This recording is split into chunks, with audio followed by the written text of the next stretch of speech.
Bienvenue sur la chaîne Énergie Masculine, la chaîne 100% testostérone. Alors je reviens avec un nouveau sujet de podcast et dans ce podcast on va aborder le sujet suivant, la solidarité entre mecs. Donc si je suis amené à traiter ce sujet, c'est un petit peu suite à un podcast que j'avais tourné précédemment où j'avais abordé comme sujet la compétition entre mecs. Donc j'avais un petit peu donné mon avis sur les situations pour lesquelles entre mecs on pouvait être amené à se faire de la compétition. Mais là, pour ce sujet, je voulais aborder un autre angle. Je voulais aborder l'angle de la solidarité entre mecs et essayer un petit peu de réfléchir sur cette thématique. Donc, est-ce que il existe une forme d'entraide, de solidarité entre les mecs, comme on pourrait la retrouver chez les femmes, puisque bon, on peut pas nier que de nos jours, les femmes, elles ont certaines causes à revendiquer, et puis elles ont pas mal d'associations, elles ont pas mal de combats pour défendre leurs causes, et elles se regroupent justement par le biais d'associations pour défendre leur cause. Mais nous, les mecs, je ne pense pas que naturellement on ait, on va dire, le besoin ou la nécessité de se fédérer, de se retrouver dans des causes ou de revendiquer, on va dire, des combats tels que les femmes. On n'est peut-être pas au même stade par rapport à ça, mais il y a quand même des situations où on peut se regrouper entre mecs pour créer une forme pour créer un élan de solidarité, un élan d'entraide. Donc, j'ai envie, à travers ce podcast, d'essayer d'aborder, on va dire, plusieurs formes de regroupement que on peut retrouver comme ça entre mecs. Donc, le premier type de regroupement là que je voulais aborder, c'est le regroupement des mecs, des gars, dans ce qu'on appelle les bandes, dans les gangs. Donc ça, c'est des choses qui ont, je vais pas dire toujours existé, mais on va dire depuis pas mal d'années, et notamment dans les environnements, on va dire, urbains, ces phénomènes-là existent. Et c'est donc le phénomène des bandes, des gangs. Justement, ça va beaucoup concerner les groupes de jeunes, on va dire, défavorisés, qui sont issus des milieux un petit peu défavorisés et qui voient dans le fait de rejoindre une bande, rejoindre un gang, qui voient la possibilité d'intégrer une famille. Donc, lorsqu'on est dans une bande, il peut y avoir des codes, mais quand on se regroupe, c'est aussi pour, on va dire, défendre une idée, défendre une cause, ou en tout cas, c'est beaucoup plus, puisque quand on rejoint les bandes, c'est beaucoup plus parce qu'on est, on va dire, un petit peu fâché contre la société, fâché contre le système. C'est plus un petit mouvement on va dire, de rébellion.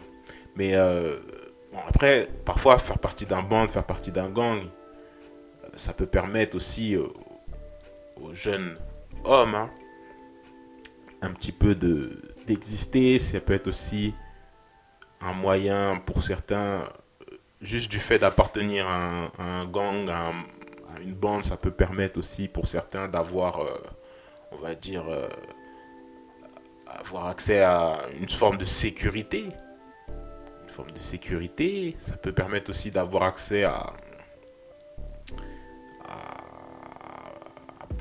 parfois, hein, ça peut aider pour avoir des rapports avec les femmes, d'avoir une sexualité, on va dire, libérée, débridée. Puisque quand on appartient à telle bande, tel gang, bah, vis-à-vis de la gente féminine, ça peut générer, on va dire, une certaine attraction, une attirance, parce que les femmes aiment bien les bad boys. Donc, le phénomène de bande, ça peut être, on va dire, l'occasion de former un certain mouvement d'entraide entre gars, entre mecs. Mais l'objet, bien souvent, des bandes, des gangs, c'est un objet qui bah, peut être d'ordre criminel, puisque souvent quand on se regroupe dans des bandes, dans des gangs, c'est pour des activités qui peuvent être liées à la criminalité. Donc, c'est pas forcément non plus la meilleure voie, en tout cas, pour pour s'entraider entre mecs, quoi. Mais sinon, il y a d'autres types de formes, enfin, il y a d'autres formes de groupes, on va dire, pour lesquels on peut se regrouper entre mecs et y trouver une forme ou un élan de solidarité. C'est, on va dire, là, je vais rejoindre la sphère étudiante.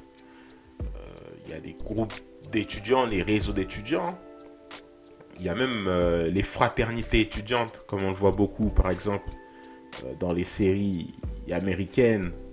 On a tous vu les films, les séries américaines où il y a des groupes étudiants qui se regroupent dans des fraternités qui souvent ont des noms formés par des lettres grecques de type fraternité, je sais pas, alpha, kappa, gamma, des trucs comme ça. Et puis les fraternités, ou en tout cas les réseaux, les associations étudiantes sont aussi une opportunité lorsque bah, on est dans le milieu estudiantin de s'associer avec d'autres mecs, d'autres gars. Et dans ces réseaux, on peut se connecter,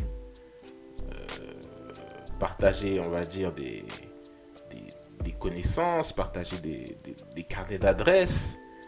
Et aussi, on peut, on va dire, converger vers des buts, des objectifs ou des luttes communes dans ces réseaux, dans ces fraternités étudiantes. Et puis en plus, avoir un réseau comme ça pourra toujours servir quelques années plus tard, puisque si dans notre réseau on a des étudiants, je sais pas, de droit, de telle ou telle discipline, eh bien si on active son réseau, je sais pas, 10, 15 ans plus tard, et qu'on a besoin, on va dire, d'une certaine compétence qu'une personne de son réseau dispose, bah ça peut toujours servir. L'autre forme de regroupement comme ça entre mecs que je voyais, c'est tout ce qui est organisation, regroupement de type club, cercle privé, où là on peut être amené à se regrouper entre mecs. Mais en fait, souvent les clubs ou les groupes de ce type sont pas forcément réservés qu'aux mecs. Ça peut parfois être des groupes mixtes. Mais dans ces clubs, malgré tout, on a la possibilité peut-être de se créer des affinités, on va dire d'avoir des affinités plus fortes avec des personnes qui nous ressemblent. Et puis ces clubs ou ces cercles privés peuvent être d'ordre professionnel, ils peuvent être liés à du business, en fait ça peut être lié à tout un tas de sujets. Ça peut être lié à tout un tas de sujets. Et enfin, je voulais parler aussi des masterminds. comme dernière forme de regroupement comme ça, où on peut créer un élan de solidarité comme ça entre mecs. Et le mastermind, c'est plus un regroupement de minimum 2 personnes. Et ces 2 personnes qui vont, on va dire, connecter leur, euh, leur cerveau, hein, qui vont donc travailler, on va dire, sur un but, un objectif que enfin ça peut être 2 ou plusieurs personnes, hein. Ça veut dire que les individus qui appartiennent au mastermind vont travailler sur un objectif commun. Donc chacun va travailler pour faire en sorte que chaque individu qui appartient au mastermind puisse profiter des différentes ressources.